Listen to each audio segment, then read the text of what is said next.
Hi friends, ఈరోజు mutton దోసకాయ curry ఎలా చేయాలో చూపిస్తాను. మటన్ దోసకాయ కర్రీ అంటే వెరైటీగా ఉంటుంది. చాలా వరకు అయితే అంటారు, కానీ మటన్ దోసకాయ కర్రీ సూపర్ టేస్ట్గా ఉంటుంది. మీరు ఒకసారి ట్రై చేయండి. స్టవ్ వెలిగించుకొని అయితే కుక్కర్లో ఆయిల్ అయితే వేసుకోండి. ఇలా ఫ్రెష్గా మటన్ అయితే కడిగి పెట్టేసుకోవాలి. కడిగి పెట్టిన మటన్ దోసకాయనైతే ఇలా ఫ్రెష్గా గింజలు లేకుండా అయితే చిన్న చిన్న ముక్కలుగా అయితే కట్ చేసి పెట్టుకోండి. కరివేపాకు, అల్లం వెల్లుల్లి పేస్ట్ పెట్టుకోండి. కుక్కర్లో ఆయిల్ హీట్ అయిన తర్వాత ఉల్లిపాయ ముక్కలు వేసి బాగా కలపండి. కలిపిన తర్వాత ఉల్లిపాయలు అయితే బాగా వేగాలి. ఉల్లిపాయలు వేగిన తర్వాత అల్లం వెల్లుల్లి పేస్ట్ కూడా వేసి కలపండి.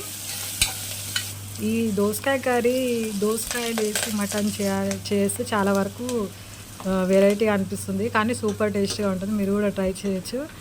ఈ పసుపు వేసుకోండి. తర్వాత ఈ మటన్ కడిగి పెట్టుకున్న మటన్ దాంట్లో వేసేసి బాగా కలిపి పెట్టుకోండి. మటన్ కడిగి పెట్టుకున్న మటన్ కాసేపు మగ్గనిద్దాం. మగ్గనిచ్చిన తర్వాత దానికి తగినంత ఉప్పు అయితే వేసుకోండి.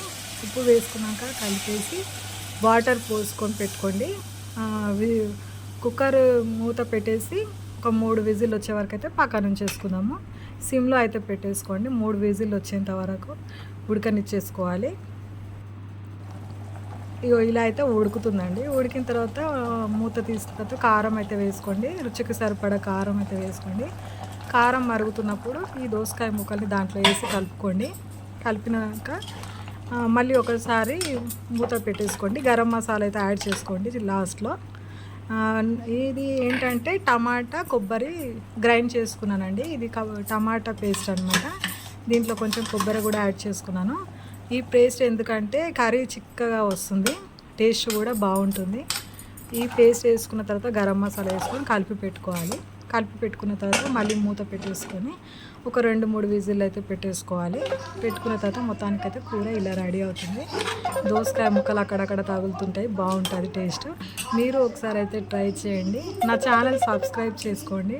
సబ్స్క్రైబ్ చేసుకుంటున్నారు కానీ లైక్లు అయితే కొట్టట్లేదు. లైక్ అయితే చేయండి, నాకు ఇంకా ఇన్స్పిరేషన్గా ఉంటుంది. Please like me.